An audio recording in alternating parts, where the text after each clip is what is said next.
All right, Mr. Mike Zuber, you are on the hot seat today. I'm it. getting tons of investors reach out to me. Obviously, the One Rental at a Time community is a great community, close community that watches what other investors are doing. Somebody they watch is you. You recently did some cash out refinance. You pulled out some money, dry powder, in your words. So I'd love to ask you what you're seeing, feeling, and hearing, and then maybe some of your personal plans for what you're going to do with this dry powder once raised. So it's sometimes you'd rather be lucky than good. So I sold a troubled duplex and did a couple of cash out refis where basically added almost just a tick under $1 million. And let's not forget that for the last 2 years I've been stacking dry powder as well. So it wasn't like it wasn't like I had nothing to begin with. But I added this $1 million because at least at the time I was trying to get ready for the multifamily pain that, Jonathan Twomley and I have been talking about for, 4 or 5 years. I was starting to see signs. I was starting to have conversation with bankers where it felt like extend and pretend was over. They were going to start to take back some assets.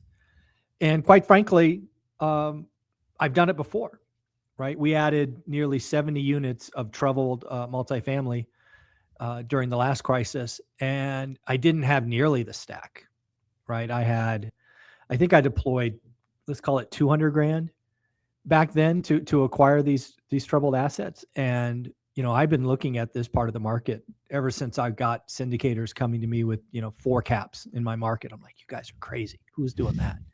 So I've been licking my chops and patiently waiting for a couple of years longer than I thought.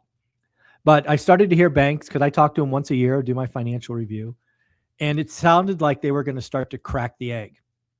So I wanted to get ahead of that. And I went out and extracted, hundreds of thousands of dollars, sub 6.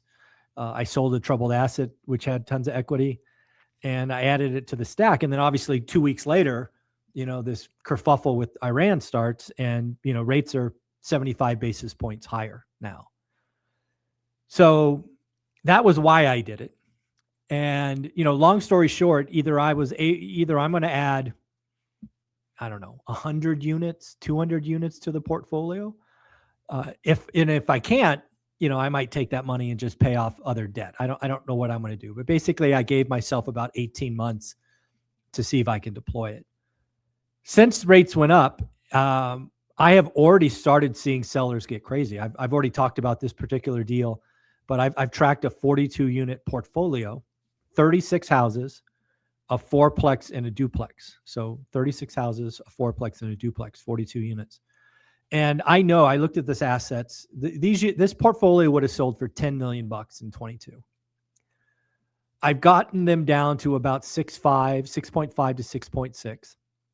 Where we are currently stuck or negotiating is, in order to get this deal done, I want to leverage 90% CLTV, combined loan to value.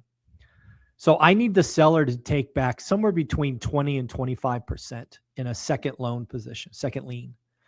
And quite frankly, they're not in enough pain to say yes to that. But, this portfolio has only been on the market like 12 days. I suspect it'll take 60 days for them to even entertain my offer. But those are the kind of deals I want to create. I want to walk into 7 figures of equity. I want to walk into a below market interest rate. I want to walk into, monster cash flow day one, even before I raise rents. And, I want a cash on cash return around 15 to, today it'll close, it'll be about 15. And after rents go up, it'll be 21 or 22. That's the kind of stuff I'm swinging for. So whether this 42 unit deal goes through or not, I don't care. I know there's more coming. Like this one came even quicker than I thought it would. But that's why I did it, is because I've been here before. It's all a slow moving train wreck to me. And I know there's opportunity. I don't know when it's coming, but sometime between today and 2 years from now. And I want to be ready with, more liquidity than I can possibly imagine. And, maybe do a couple of crazy things. That's why. Cool. Yeah. That's exciting to hear. And, conversations I'm having, investors are the opposite of people who are scared and, hiding under a rock. Investors come out to play when the conditions aren't ideal for, well, this is that Bobby and Sue buying their first primary residence and like, oh my gosh, rates are 6.5. We're going to press pause. They're pressing pause is a signal to investors to say, there's going to be some sellers.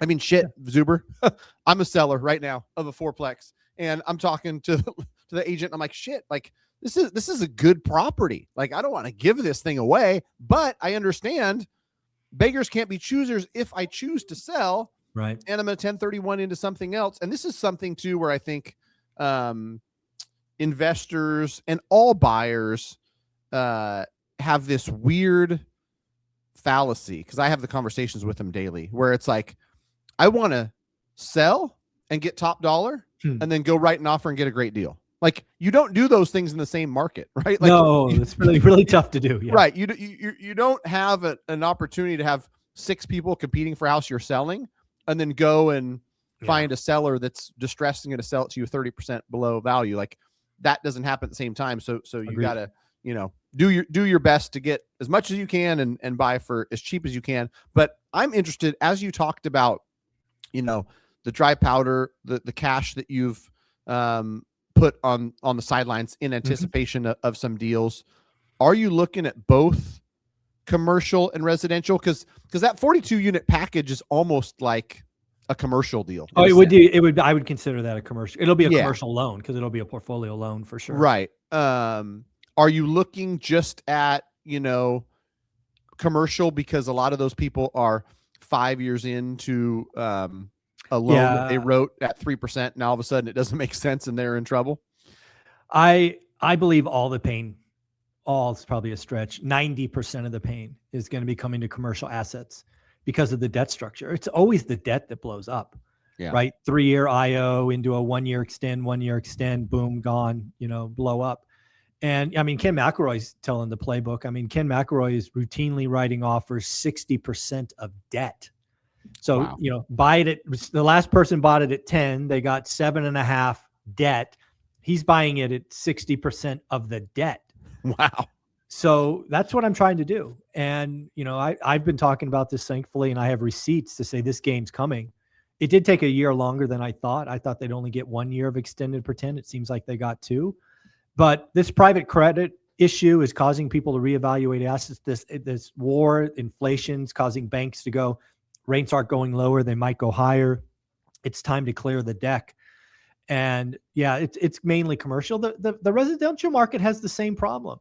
You have lots of people with artificially low fixed shelter cost. A lot of these people, I mean, let's just be honest, even if they become unemployed, there's such a low mortgage, they can pay the mortgage with unemployment. Yeah. Right. The shelter cost is not the variable here. Unlike 2008, where, it would triple overnight. That's just not the market we're in. So yes, I expect some residential pain, but it's nothing like the feast that I expect in commercial. Yeah. I've got a lease coming up on the office that I'm leasing, and I'm looking at commercial office space to buy. Yeah. And that's fun. I think that my timing is going to be good. It's going to look really good. Yeah. Some of these places in town, I'm like, man, they're giving it away. And then, when I start talking to a couple of commercial brokers, here's what I'm looking for. Here's price I'm looking for. I had somebody show me something yesterday where he's like, yeah, we just came down 150,000. And to be honest, Matt, like, this thing's not going to sell that soon. So if you're in the market and your lease doesn't end for 18 more months, we'll be here. We might just be here. So it's a good place to be as a buyer. And I think that's, shout out to One Rental at a Time for anybody who's not part of the community. That's, the type of environment that investors thrive in. And we've got a community full of people that are taking action. They are greedy when others are fearful. Absolutely. Well, I'll tell you the biggest question I've gotten the last 2 weeks, because mortgage rates have shot up, is, basically, Zuber, congrats on your timing. I wish I listened to you, because I told everybody what I was doing, right? It wasn't a secret that I was doing these refis and the sell. People are like, damn it, I should have listened to you again. I'm like, well, yeah, you probably should. But here's the reality. I would still execute my cash out refi at 6.5. Yes, I'm lucky. I'm sub 6. But my plan doesn't change. 6.5 doesn't make me change my opinion. I might take slightly less debt because I don't want to get an alligator, but I would still, I mean, I'm not ashamed. I didn't know this war was coming. I got completely lucky. The reason I did this refi is because I'm like, okay, I've watched the market for 3 years. We never seem to go below 599. So the next time we got there, guess what? Let's take some cash out. And sure enough, we didn't go below it. So in fact, we went up a lot since then. But you know, if I still wanted to execute this process, I might still do the refi at 6.5. 6.5 versus 6 on, you know, a couple $100,000, the payment's not that much higher. Right. So, you know, sometimes people get too tied to the rate, right? Look at the payment and then look at the opportunity cost. Well, that's the thing too, is like people always ask, like, you know, should I do it if it's this rate? Should I do it if it's that rate? It has nothing to do with rate. It has everything to do with what opportunity you're looking at. If you have an opportunity to go out and hit a home run, borrow at 9%, and it's still. I would. I have. I've borrowed at 12. The most expensive. If you've got no opportunity and you're just, you know, for you know, have money in your bank, well then don't do it at a higher interest rate. But you know, you're doing it because you have a strong suspicion that this money is going to be deployed in something that's going to yield higher than that result. So yeah, I'm with you. And, you know, shout out, I won't name names, but you know, somebody in the one rental time community, I'll just say BL. Basically, I think the same time you did it, you know, cash out refinance on some properties in Arizona, about $1 million in dry powder, and now gets to go out and have some fun. Well, that's the key. You know, so, you know, again, I've been doing this for almost 30 years now, and there are seasons, and, you know, this was a season to go raise some dry powder. And again, there's no guarantee, right? 2 years from now, I may not buy anything, right? And I'm okay with that. And then I'll do something else with that. But, you know, again, I've seen this movie, you know, it feels to be, you know, the movie, you know, the second edition. And I wanted to have more dry powder. I've always thought, what could I have done if I had 10x the dry powder that I had last time? Well, we're going to find out, because that's just about what I have this time, is 10x what I had last time. And, you know, we'll see what happens. Sweet. Let me ask you one question before we get off too, because I think I caught it. I don't know if other people caught it, but I'm sure I'm going to get this question. People are like, Zuber said he's got $1 million and he's going to go out there and buy, you know, 100+ units. They might be thinking, hey, when I buy a $1 million property in my market, I put $250,000 down. I'd only be able to buy 4 of those, right?